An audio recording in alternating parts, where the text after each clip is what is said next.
A very good morning to all of you. I'm the chairperson of this session. Let us start the session. We are already late by 10 minutes.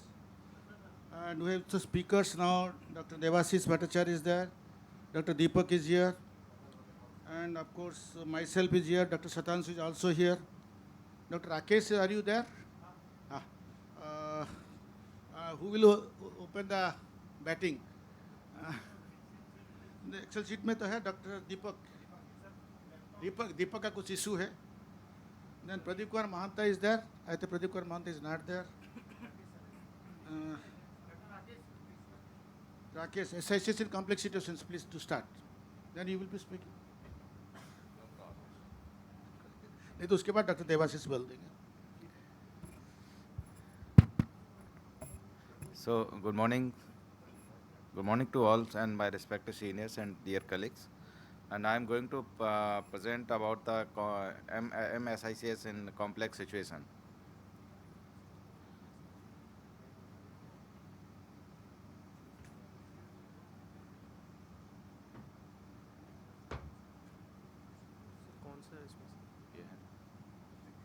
And that's so tremendous development seen during the last few decades and historically start from the couching to flex, and each step lead to the improvement in safety and predictability. And with the modern method, cataract surgery become a day care procedure with a fast rehabilitation and predictable outcome. Although the phacoemulsification is the predictable and safe, but cost and time difficulty in dealing with the complicated cataract cases force the surgeon to search the alternate method.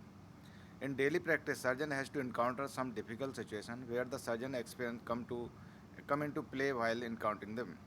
So these are the few complex situations like small people, hard black cataract, white cataract, subluxated cataract, and cataract with pseudo exfoliation, post-polar cataract, and they are the any combination of above. So I am going to present one case, first case. So this case was actually very rich people, undilated. Actually, initially this patient was actually for the phaco, but due to the some rich people, I actually do the SICS in case, and I try to make a slightly bigger tunnel. It is about 7 mm, and with the help of the crescent, I always make a side pocket and entry with the keratome, and always cut up to the side pocket. And this is the old method. We just cut the sphincter with the help of Vanna seizure with the small cuts, multiple cuts is, and then try to make a slightly bigger axis because the cataract is hard.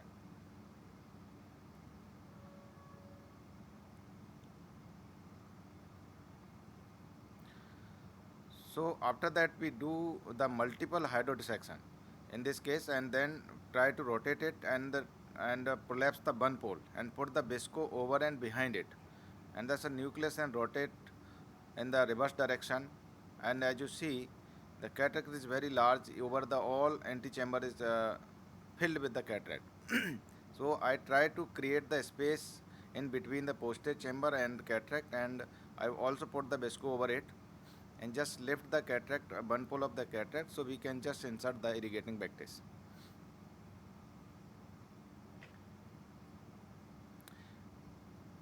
So unfortunately, this case actually the posterior capsule was fibrosed. So after the cleaning, I see there is no PCR, but at the center of the fibrotic capsule there the thinning. So with the help of retractor, I try to cut it.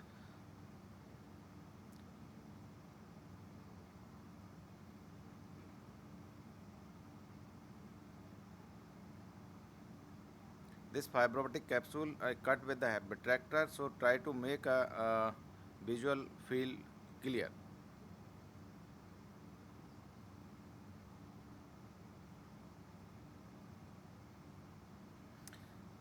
After that, we put the visco behind the iris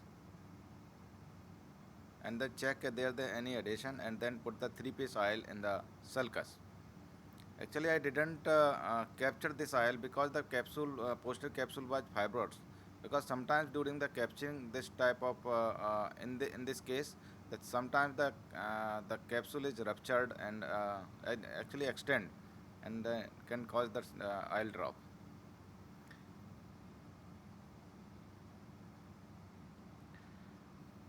So this is the post-op picture, and vision was good. Another case scenario is intermittent cataract. So after actually staining is very important, and as you see the chamber is slightly shallow, and we do the same method. It is about the 6 mm tunnel, and then with the help of the crescent we make a tunnel slightly bigger. I did not cut the whole tunnel in this type of cases, and put the visco again, and with the help of the cystitome just puncture it and aspirate the slight amount of the cortex and then press it. So we slightly deepen the chamber, and with the help of atrata forza we can make a slightly smaller axis. The two-stage technique is nowadays popular, and then after that we can just aspirate it, and with the help of bonus seizure we cut it and make another rhexis in the circular fashion.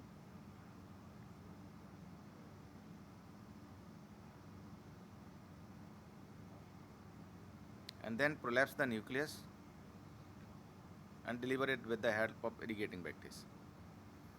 And the cortex metal is cleaned up with the help of Simcoe, and slightly polishing is done. You can see the rhexis is good, and then put the oil in the saline.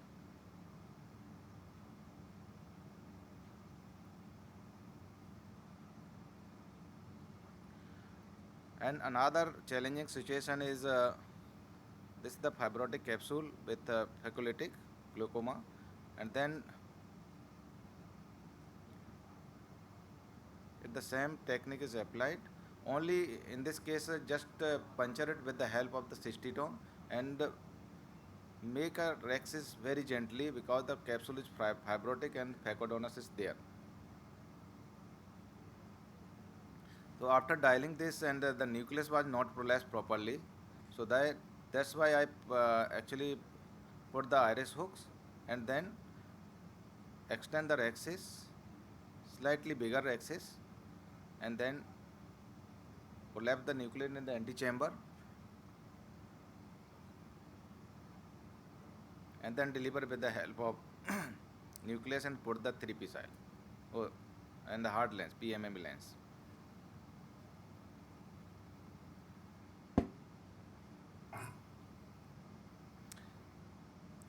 And they are the situation actually faced by the all surgeon. The phacoemulsification, when are doing the phaco in a slightly challenging case. This is the mature cataract, slightly intumescent, and IOP was slightly higher. And then during the rhexis you should be done the staining and other parts.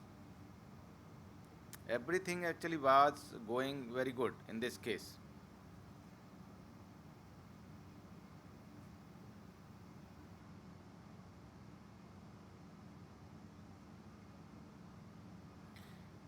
And trenching is done, so cataract is slightly in the higher grade, so I just try to make a very deeper trench, and then go another trench I make in the cruciate fashion with the divide and conquer technique, but I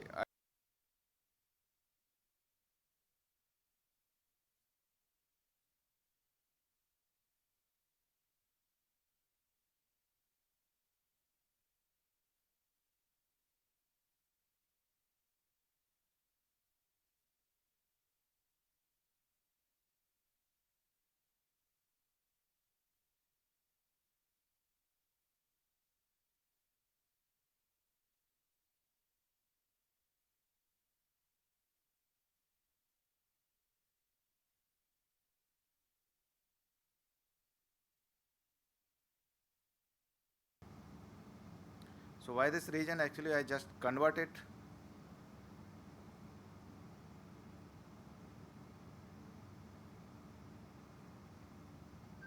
So first we actually just remove the one quadrant, because the one quadrant was free.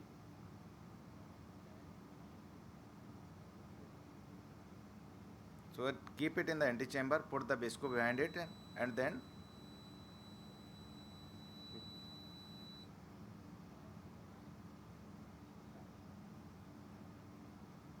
and then deliver the first part, this first quadrant, and then make another side port.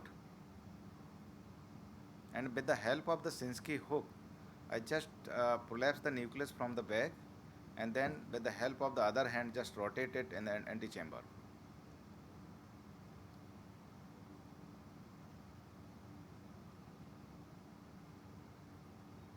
And deliver it and do the antibitectomy.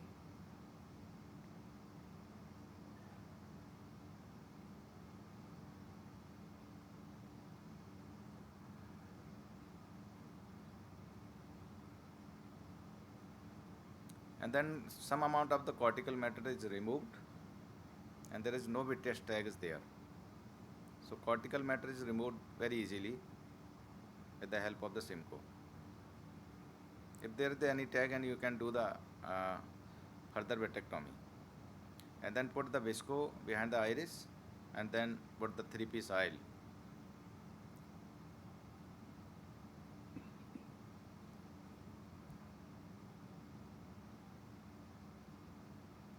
Put the 3-piece aisle in the sulcus and then capture it.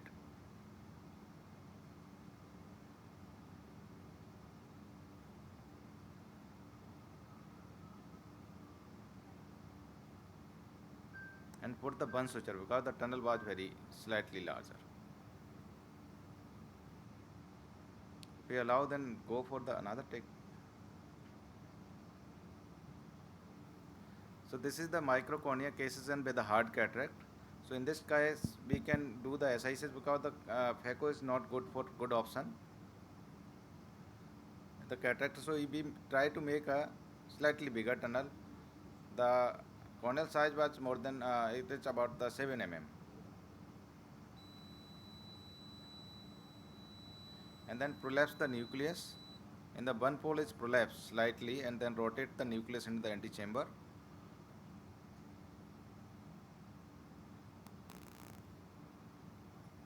Sometimes with the help of the snare technique, you can divide the nucleus into 2-3 parts and then become very easy. And then actually the bag is slightly loose, so by this reason I put the capsular hook and then put the CTR in this case. So after the putting the CTR, bag is inflated, and then put the PMMA lens. And then remaining cortical matter is removed. And the post-op was very good.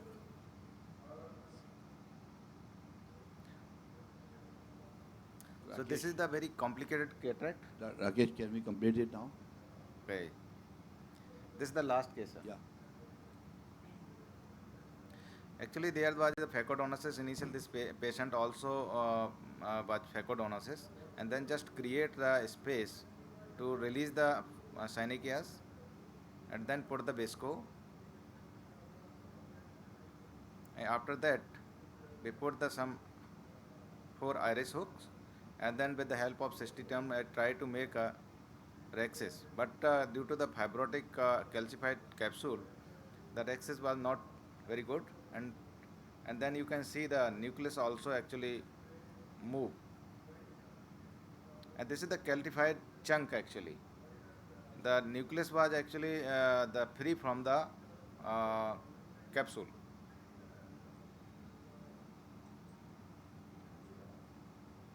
So by this reason, I also prolapse the nucleus in the antechamber and then convert it and deliver it with the help of irrigating practice and put the 3-piece aisle. So we can conclude, Shakya? Yes, sir. Thank you very much. So Thank these you, are sir. the cases. Before we go for next, we invite Dr. Devashish Bhattacharya, sir. He's a pioneer of SICS surgery in India. We have all have learned so much from him. So in the meantime, anybody ask any question from the Dr. Shakya?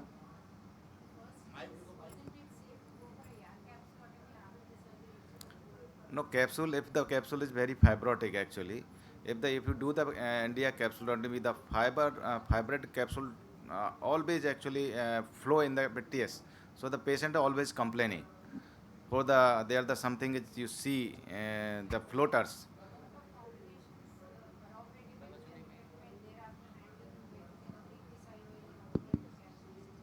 No, nothing actually happened. Actually, we do the throughout vitrectomy with just fibrotic capsule is cut in the circular patient. If the NDAC, if you put the NDAC, you can use the much higher energy to cut this type of the fibrotic capsule, and then you can chances of the other complication also there. Thank you. So yes, beauty of the SICS is that you can do complicated cases easily by which are not possible by FECO. So that is the Devashish now, sir. The most important part in SICS is the nucleus management. If you can manage the nucleus, you can do any type of surgery now. So that is Devashish will manage the nucleus management in SICS. Mic on karo please. Dr. Pradeep Mohanto has just come. So you were speaking on incisions. So I was to follow with the nuclear management. But anyway, let's proceed the way we are. So essentially, we are going through the basics of SICS, and this is, we need a good incision. I mean, SICS predominantly is an incisional surgery.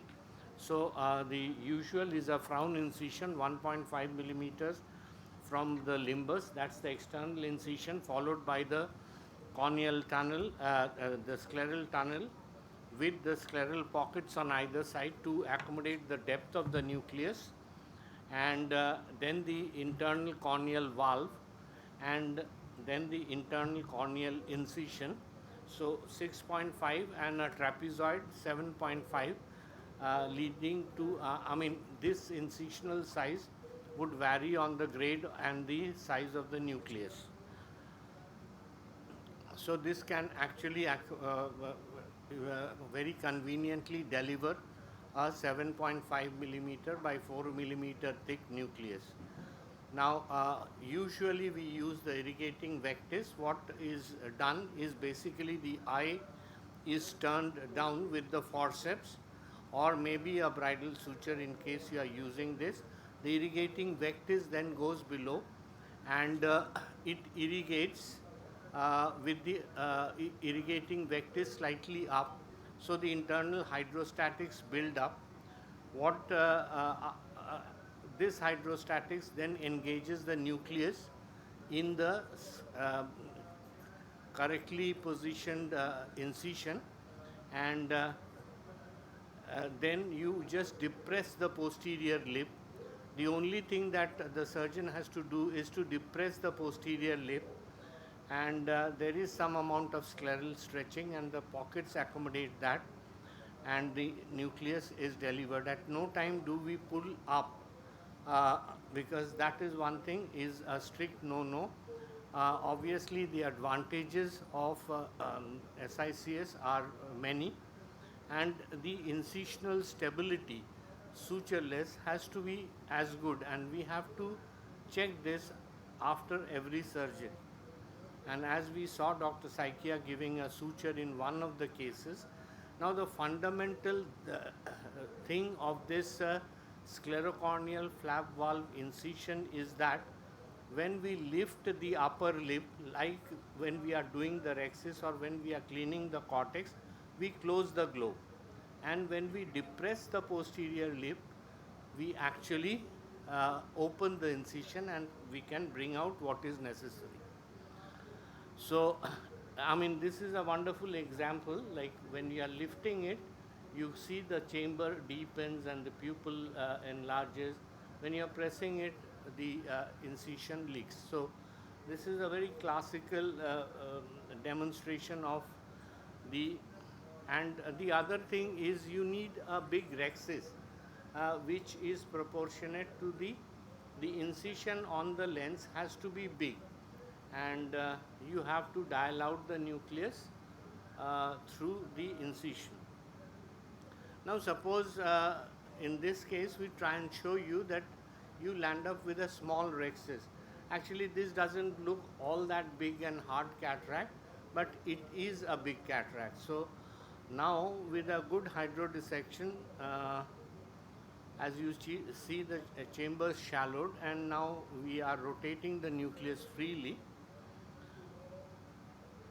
and now we try to prolapse. You just take one part of the equator out of the rhexis and then walk on the equator of the lens. Now, it is not happening. This is only because of one reason, that the rhexis is small. The surgeon here is trying desperately to slip the rhexis and get the equator prolapsed. It's not to happen. Any procedures beyond this is risky, because then we'll end up with a dehiscence.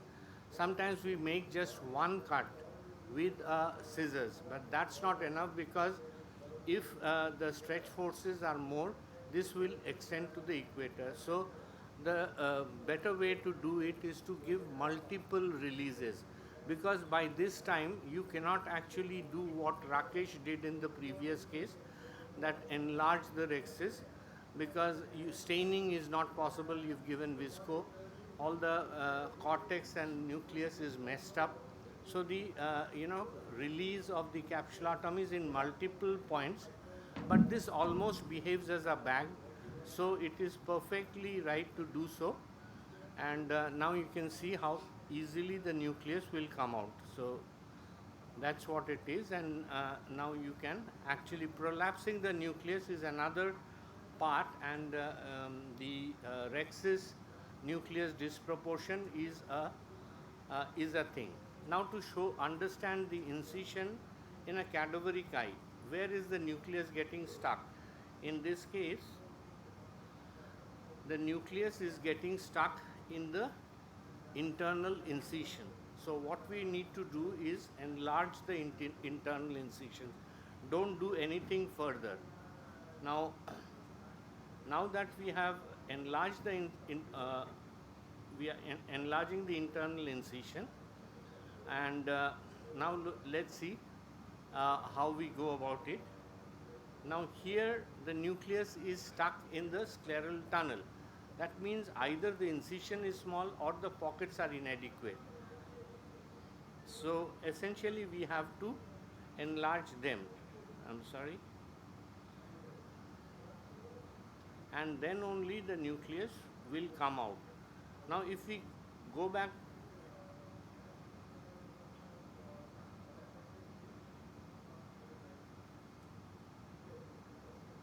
so if in this case we just pull the nucleus up in an apprehension to bring the nucleus out, you're just rubbing the endothelium. So all these steps, push back the nucleus and do where the incompatibility lies in the incision. So just to go through a routine vectis delivery. So you need a big rhexis, and most of the cases we actually use a PMMA lens, so it is better to have a bigger rhexis. Why not a can opener? Because there are tags in the capsule, and when you actually try to do the cortical cleaning, you can catch one of the tags and actually cause vitreous disturbance. So if you can do a cortical cleavage, which is not possible if it is a nuclear cataract, then only it would be possible. It saves on the cortical cleaning time. Now look, the left hand forceps going down, and all that the right hand vectis is doing is pressing the posterior lip. There is nothing else to be done. So essentially, so that cleans up the bag and you can deliver the nucleus. Now another incisional thing is, like if you have a very hard nucleus, now you need a 1.5 millimeter corneal rim, but if you go up to 3 o'clock and 9 o'clock, you can have a very, very big internal incision, and if you dissect a parallelly bigger scleral flap, corneal pockets, then you can deal with a really thick and big nucleus, however hard or big this is. So we will show another video around that. So here we have a very hard and big cataract, which you will subsequently see. Obviously the thing to do it, and when the external incision is done, for beginners, you will see that usually the premature entries are in the center and the buttonholings are in the periphery. Why is it so? Because the globe is curved like this. So we are initially shy with the external incision, so there is less tissue engagement in the periphery and more tissue engagement in the center. So when we go in for this dissection, and obviously this entry into the anterior chamber, the keratome, has to be parallel, because if you are slightly this side or that side, then you will encroach, that side will go towards the, cross the sclera and the valvular action will be lost. So here, creating a corneal valve all the way down to 3 o'clock is the challenge, that you've got to go like this and create that corneal valve. So just to demonstrate the corneal valve up to that area, and obviously you have to do a big rhexis, and so this is the hardness, and this we just picked it up because it's a nuclear cataract, but the better thing would be to do a hydro and dial the nucleus out. Now you see, because the incision is adequate, such a hard nucleus comes out absolutely easy. So essentially it is about the dynamics of the incision that does the trick most of the time. Now suppose there is another technique which is to bisect the nucleus. Now this, we started phacoemulsification, but this was too hard for phaco. Patient wanted that. The snare. Now you can go with the snare from below up, and when you have crossed the equator of the lens, you can just turn it and then snip it into two, or you can do the other way around, go above the nucleus and then turn it around, and once you have 2 pieces, 3 pieces, you can actually hold it with a forceps and depress the posterior lip and bring it out, or you can use the irrigating vectis. So in the Blumenthal technique, the whole thing relies on the build-up of the internal hydrostatics through the AC maintainer. You put a sheets glide and just press. That's all you are doing, creating the right area for the nucleus to come out, and you are just pressing on the sheets glide and the nucleus should come out. So the fundamentals of the Blumenthal technique is a wonderful way of doing SICS, because all through, and this is the sandwich technique. My only thing about sandwich is both your hands are engaged. So the third hand instrument, the forceps that we were using, you need a bridal suture if the eye misbehaves. If you are doing it under tropical anesthesia, again a sandwich technique is not a very convenient one. This is the last video, which is 1 minute. I think we have time for this. Yeah, sure, please carry on. So this is an envelope capsulotomy and a fast way of doing, Chitrakoot style cataract surgery. This is actually the Lahan style of doing it, except the fish hook, because Chitrakoot does more than 1 lakh cataract surgeries every year in one hospital, between 26 laminar flow theaters. It's a place worth visiting for all of you. You must definitely go and see how efficiently they do the job.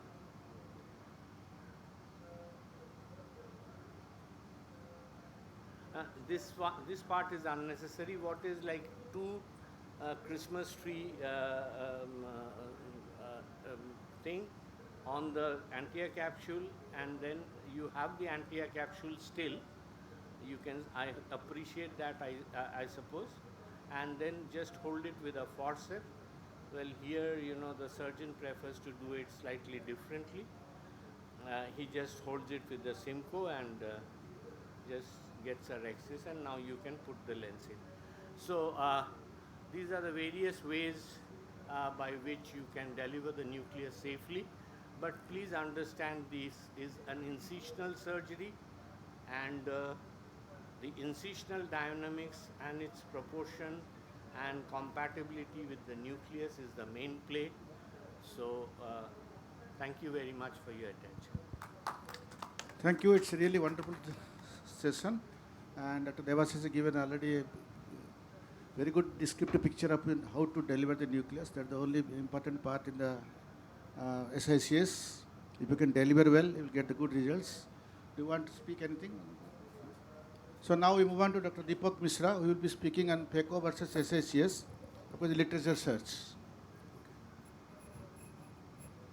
Carry on. Thank you, sir.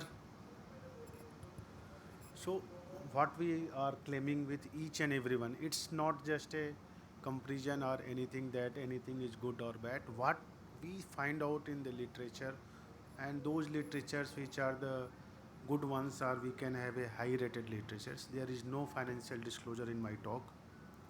So when we see the global incidence of the cataract, this global map clearly show that how prevalent is cataract and how much it is responsible for the loss of vision or the contributes to the blindness.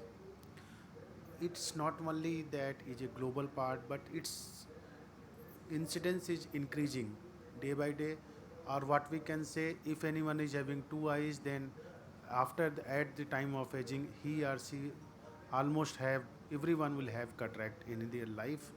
And another thing is that why we are worrying is about it is common in all races and all the continent of the globe. It is not that it is common in one race or one place. So what is the option? The option for the surgical management, which is a complete to get rid of it, is we have to do cataract surgery. And the two major ways by which majority of the cataract surgery has been done are globally accepted is one is SICS and another is FECO. I am trying to search the literature on the 3-4 important parameters. One is the time, because nowadays time is important and everyone say that cataract is a 2-minute surgery.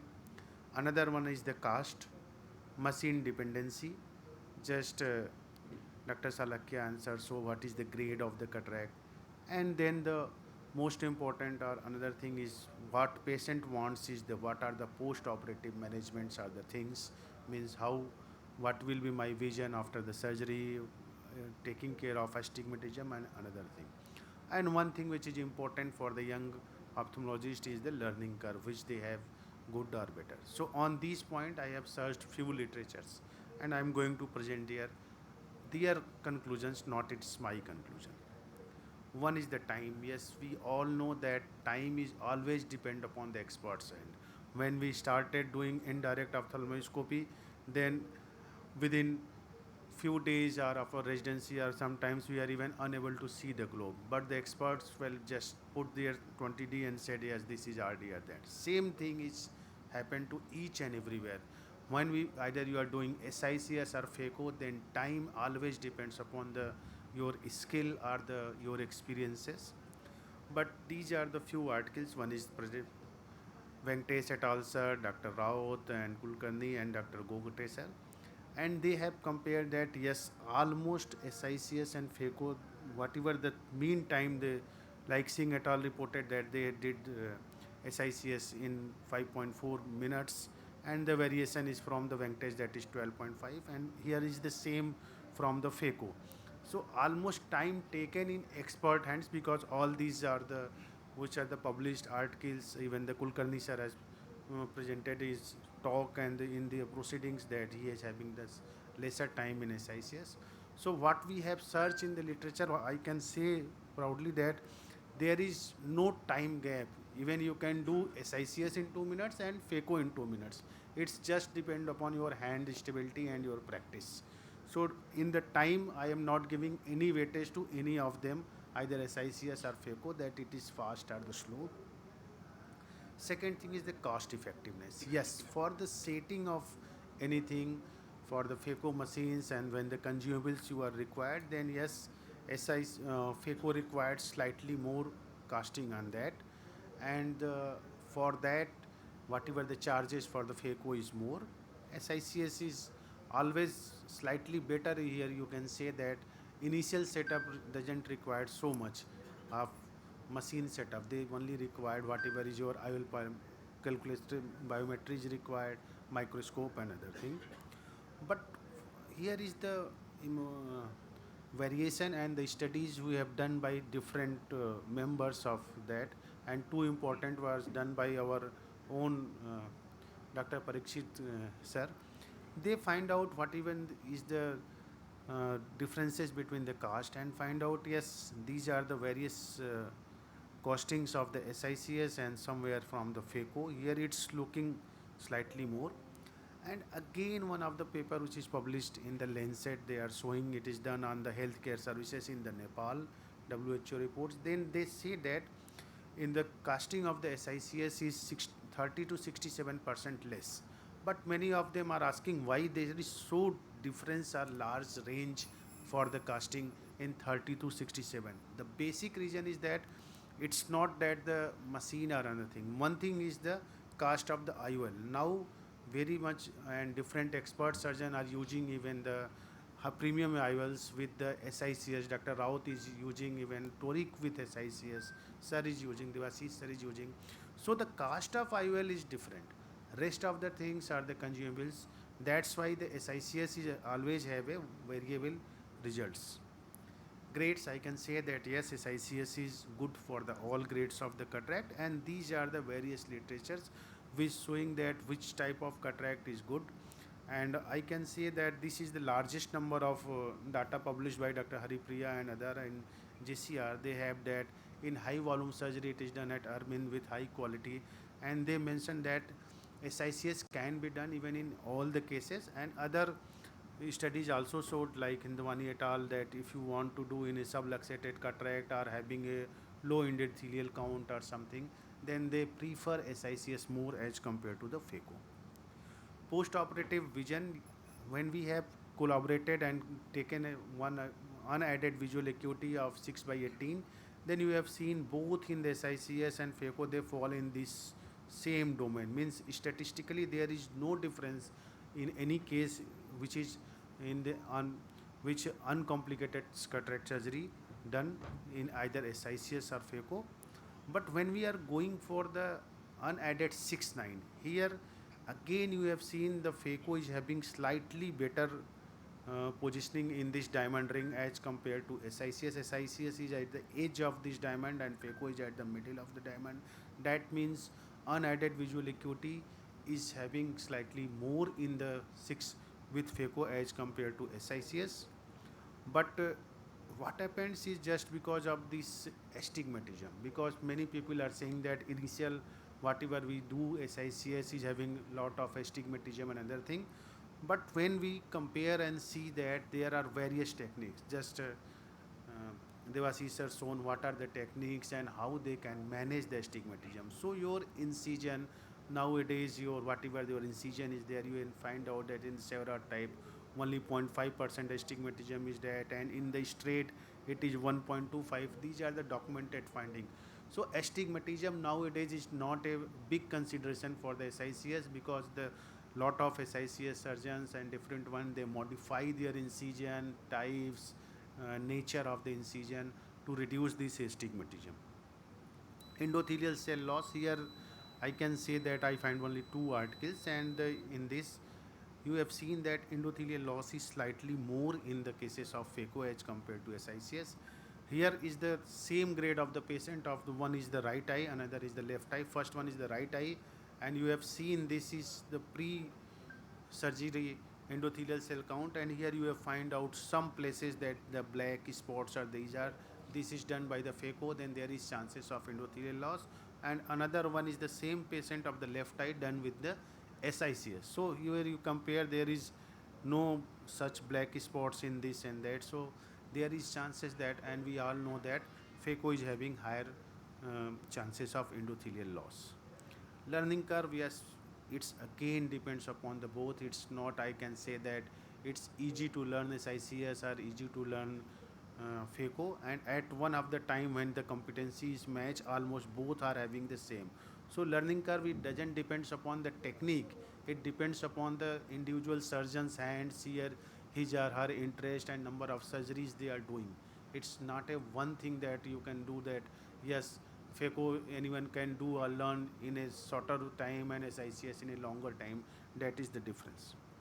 So coming to my conclusion, whatever the drawbacks and advantages are there, both are almost having the equal things both places. But one thing, yes, on the it, in the part of astigmatism, FACO is having slightly better management or the outcome as compared to SICS. But whenever you have seen for the grade of cataracts and for this endothelial count, they are at these 2 points SICS is having edge over the FACO, and even for the subluxated cataracts too. So it's simple and safe that both surgeries are good as compared to literature.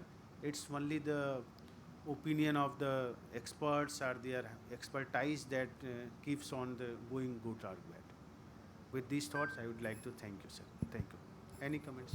Thank you, Dr. Deepak, giving the very good picture of comparing FACO with SICS.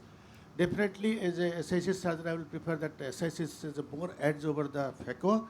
But however, some of our experts are sitting here, they may put that FACO is over the SICS. But debating all these parameters what you've shown, SICS is better than the FACO.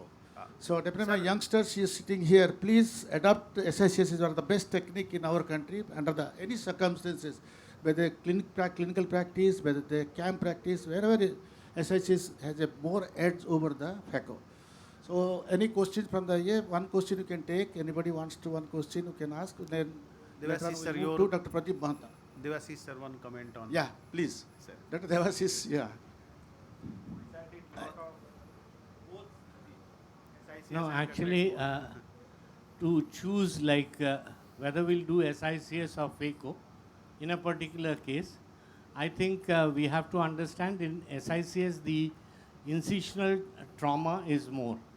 So if it is a softer cataract and the grade is less, so you, I mean that incisional trauma may be more. So in those cases, phacoemulsification would be a better access.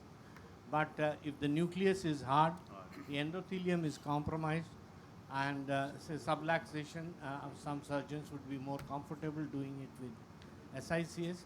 So these cases, definitely, I think the hardest cataract, where you know you're using a CDE of 40 in phacoemulsification, the next day there will be striate keratitis for sure. But in Rakesh's hand, it won't be there. You have a clear cornea next day. Thank you, sir. Thank you.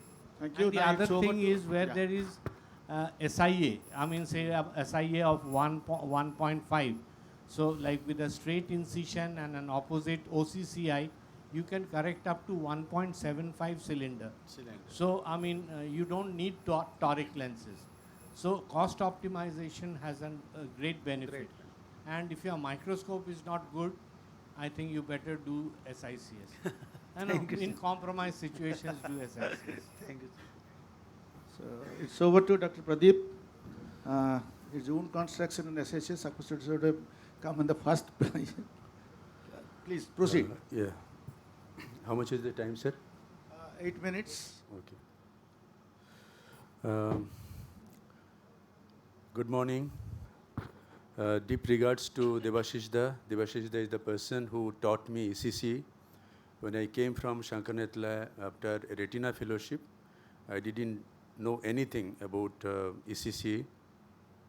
I assisted him, learned the technique, and then I started my practice.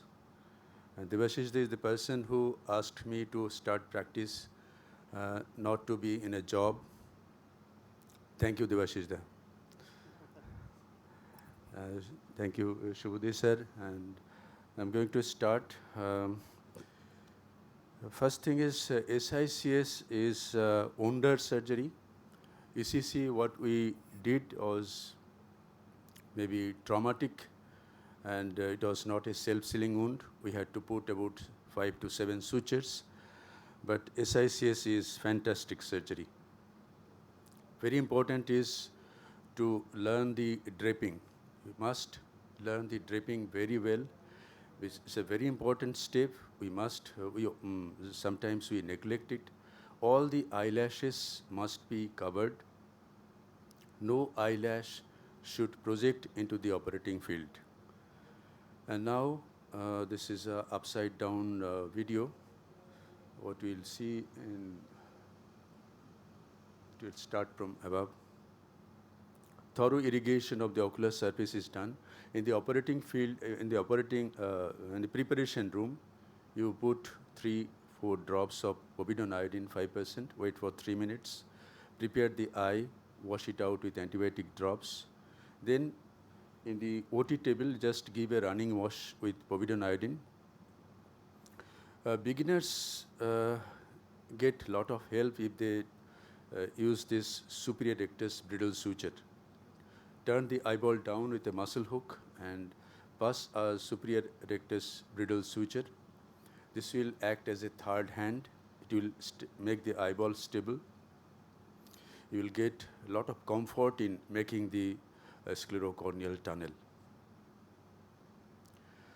And after this, you fix the eyeball, pull the superior rectus bridle suture, fix it with the dripping sheet.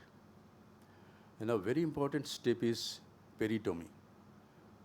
About 2 clock hours from 11 o'clock to 2, this is a superior incision.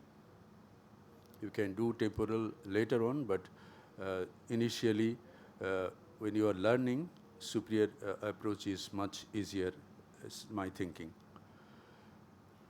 Now when you do peritomy, do it very gently, hold it very carefully, cut the underlying tendons and take the tendons and conjunctiva together. It should be one line. There should not be any radial cuts on the conjunctiva. And now do very mild cautery. So just over the blood vessels, touch the Whitfield cautery prongs. The scleral surface should not be charred. So with this preparation, now you are going to do sclerocorneal tunnel.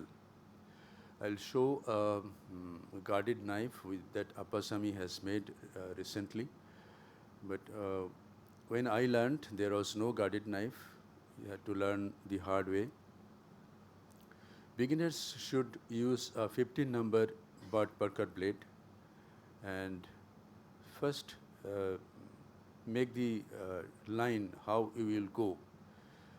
Just make a line and then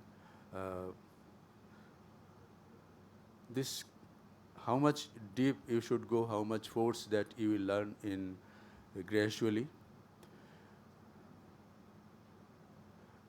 The depth of the wound should be equal all around from one side to the other side.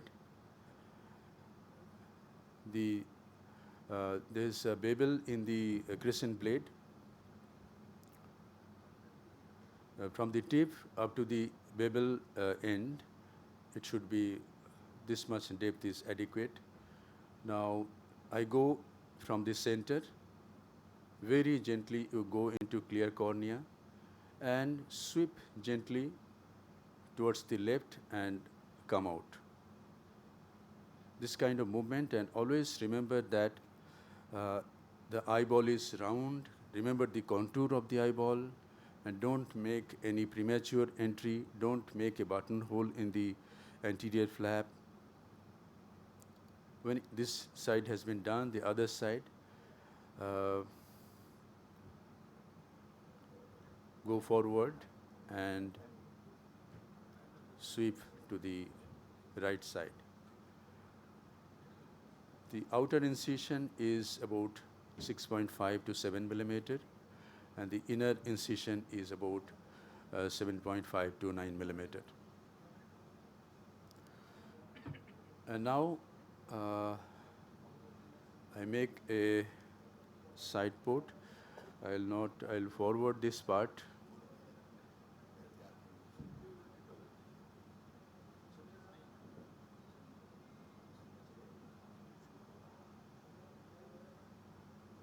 We make a rexis. And now come to the wound again and how to open the wound. go to the anterior extreme of the tunnel and then go downward. This is very important. Go to the anterior extreme of the tunnel and then go downward and cut when you go forward. As Devashish said, it should be at on plane. We should not, so that the valve remains good and the wound becomes self-sealing. So this much was my presentation, making the wound. Thank you very much. Thank you very much, Dr. Pradeep. We are running late. I think I will invite Dr. Satasya Mathur to say something SICS in subluxed lens.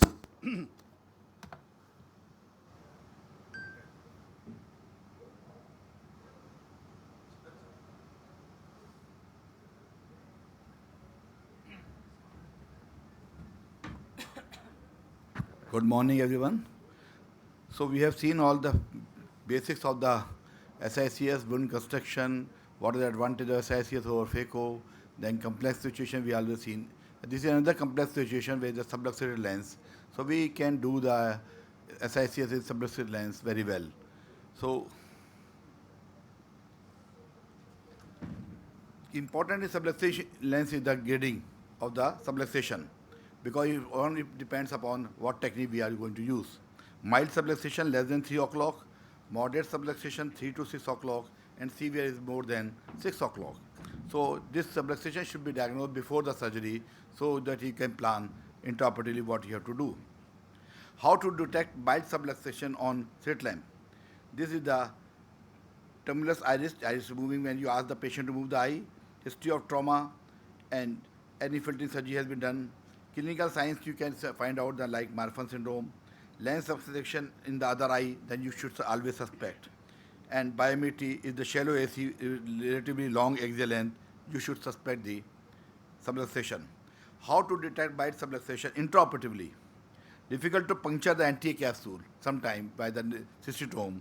Then you can doubt why it is not puncturing, because lens is not in the fixed position. Force on the anterior capsule. Lens equator visible in some areas which should not be otherwise. That means lens is subluxated in that part. Difficult rotation of the lens nucleus during phacoemulsification.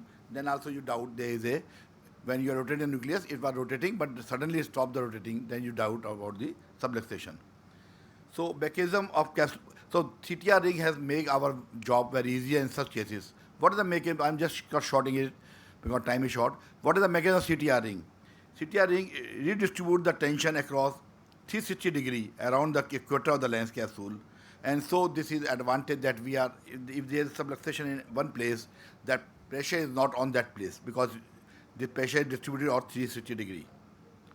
General rules for CTR rings.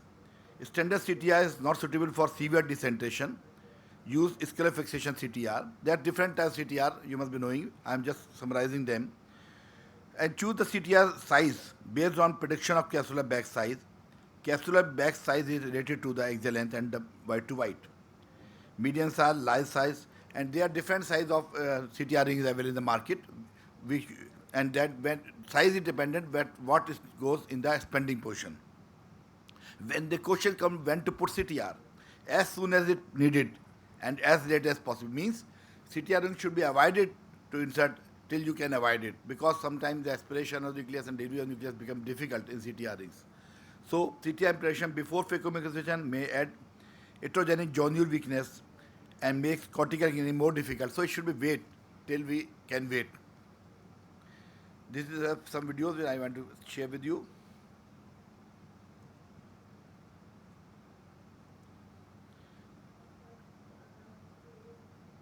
Video start kar. So CTR ring is the most important tool that you should use it. You should have in your OT different sizes whenever you can need. Subluxated lens you can find out on the slit lamp and table like this. There are different causes. There are different causes we mentioned here already. We discussed the CTR. So important thing is what is CTR ring? So this CTR ring has two mouths here, and whenever we inject a CTR ring, the end of the CTR should end where there is a dialysis. First we go from the side where there is no dialysis, and end part should come at the site where there is a dialysis.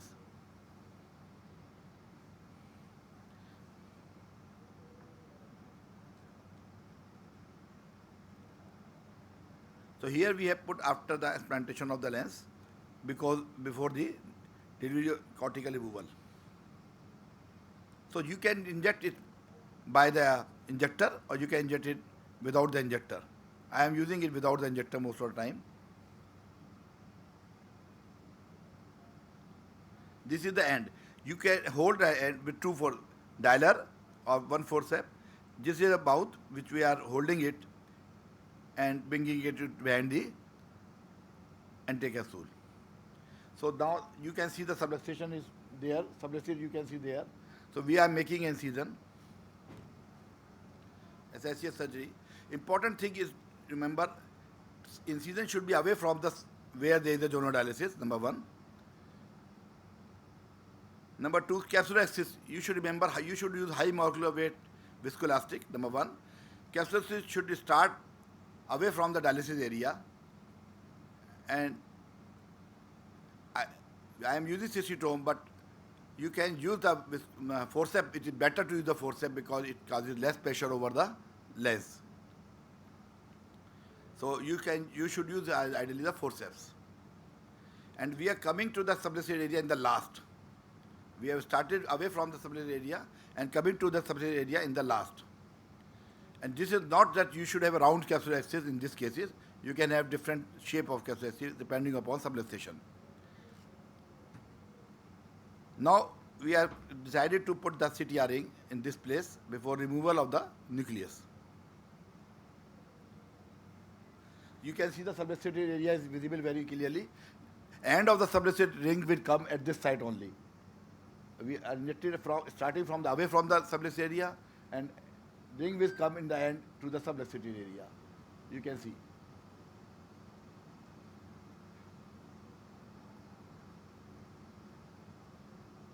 So the end part has come in the subluxated area. Now we can remove the nucleus by any technique which we are using in SICS. This is not an important thing. This is vectis technique. We can remove. And the cortical removal is slightly difficult in such cases because CTR ring is there. So you should not pull the cortical matter from there. You should push it inside in the center of the eye, and then you can pull it out. So you should be very cautious while doing we are just pulling in center, because CTR is sometimes hamper the removal of the cortical matter. So now you can implant any lens here.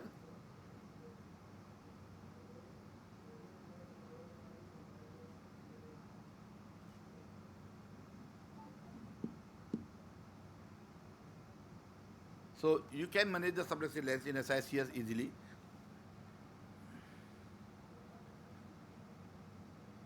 This is CTR ring. I just want to show you. So I should finish it now because we are running short of time. Thank you. Thank you very much. Thank you very much, sir. Do we have any questions from the audience? We'll move on because the time is Move on short. now, time is short. We'll so any question will after the talk. So I invite Dr. Subodhi sir to talk on rough roads converting FACO to SICS. When and how? A warm good morning to all of you. Again, I pay my regards to Dr. Devasis. 30 years back, I had been to his hospital to learn SICS. Today, I'm standing because of him. So, thank you, sir. As you know, the FACO is usually common surgery now seen in the youngsters, but many times we have lot of complications, lot of problems during FACO. So, only way to get out of these complications is the SICS. So, you must learn SICS simultaneously with the FACO. So I thank AIOCMTC2 for giving the opportunity to stand before you. You know, FACO surgery is a highly skilled surgery with a long learning curve, and complications can occur at any stage of the procedure. But the post-operative vision is very much compromised. So in contrast, SICS is a very simple technique with short learning curve and very few complications with excellent visual results at par with FACO.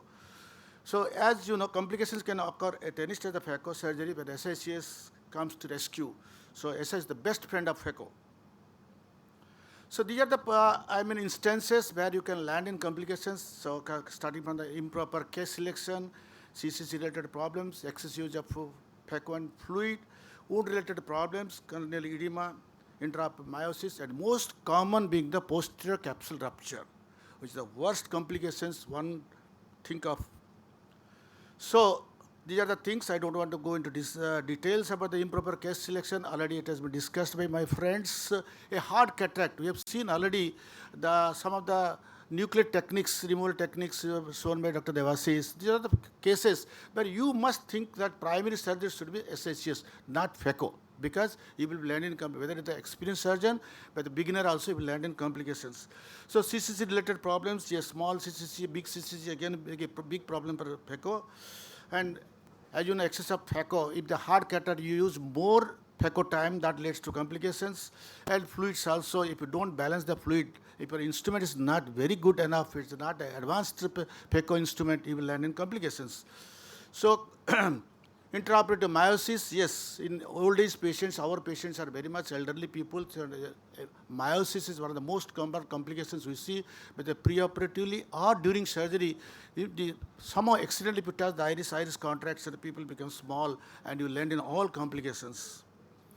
PCR is a very common, complications we fear of. In any stage of the disease, there is every chance, if not done properly, carefully, you land in PCR. And once the PCR has occurred, everything changes. So at once PCR, you notice at any stage of the disease, best back out, convert yourself. So these are all, instances where you can land in PCR, and I don't want to go to details. However, some of the stages where you can land in complications, like again during hydrodissection, if forcefully introduce fluid to separate the nucleus, again the posterior capsule, thin posterior capsule give way, even also weak posterior capsules, this gives way and you can land in the PCR. So once you notice that there is a PCR, these are the three basic indications or three major indications where you have to convert when the posterior capsule rupture, then errant capsule rhexis, and of course it's a hard nucleus, a dense hard nucleus. These are the three instances you have already encountered that you will land in complications. Better to convert yourself to phaco. Can you play the phaco? Video. See here. So this is one of the, immediately we have noticed that there is a PCR. So we extended the incision and tried to remove the nuclear pieces. Already the nucleus is divided into 2-3 pieces. So slowly you remove the pieces by your Vectis, taking careful not to damage the endothelium, not to disturb much of vitreous. Already vitreous is in the wound. Remove that gently. The pieces are removed gently. All the pieces are removed.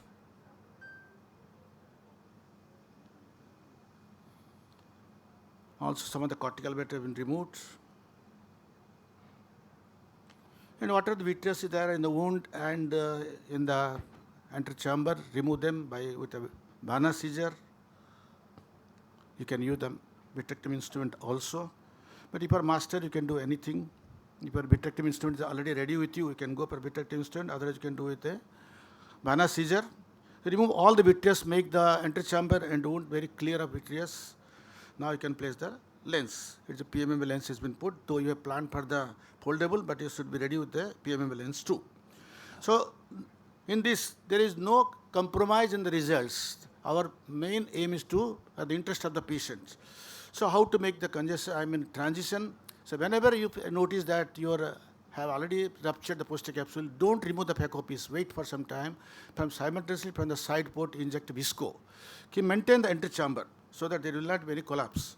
Then second, any nuclear pieces are there, you remove them carefully. All pieces must be removed. Then of course, once you notice the PCR, whether it is a small one, a large one, and how much vitreous is disturbed, whether it is still the vitreous is inside or it is already exposed to the antechamber, and that changes your management. Then steps to convert, already I explained the things. Inspect the antechamber for any vitreous prolapse. You can remove the vitreous. Already I mentioned, I've shown with your Vanna scissor, but you can better if you go you can go posteriorly, remove all the vitreous coming from the behind. It will vitreous will well managed so that no vitreous will be there in the wound and your wound will be perfect. And if you are poster capsule is intact, and you can still inject a foldable lens. You can give it, or you can go for the single piece lens. Also, you can, if you are not very sure that how much poster capsule is left behind or entry capsule left behind where you can support your lens, better you should plan for a second time surgery, secondary surgery. Maybe you got a lot of things are now available in your hand. You can go secondary IOL by either the iris fixed lenses, scleral fixed lenses, even very good entry chamber lenses also can be given simultaneously later. So our aim is to give the best visual result to the patient in spite of having a large complication, what you have seen. So IOL in the bag, if the PC rupture is small and out, is one of the best thing you can happen. If you can see that the small poster capsule rupture there, better to give the lens in the bag. Bonus tips: while extending the section, please do not compromise that and do not be confused also. You extend. You see that how much the nucleus is hard, how much extension you should be doing, so that at least you will have much complication later, and post-operative results like astigmatism can be minimized. So let our ego, because we have counseled the patient for the phaco, and we have taken so much money, so much whatever thing, but whatever may be the instance, your ego must not come in your way for the larger interest of the patient. So I will request all of you to learn the SICS and convert. Whenever you find an opportunity, whenever you find a complication which may compromise the patient's results, better to go for a conversion and adopt the best technique at present, that the SICS. Thank you very much. So I think we have finished the session in time. Yeah, very well in time, 9:15. Yeah, 9:15 the right time. So any questions, anytime, you can ask our We will have a speakers photograph, sir. anytime. We will have a group photograph. Please, all of you, please join with us here, and we'll have a group photograph. Thank you once again for the nice session.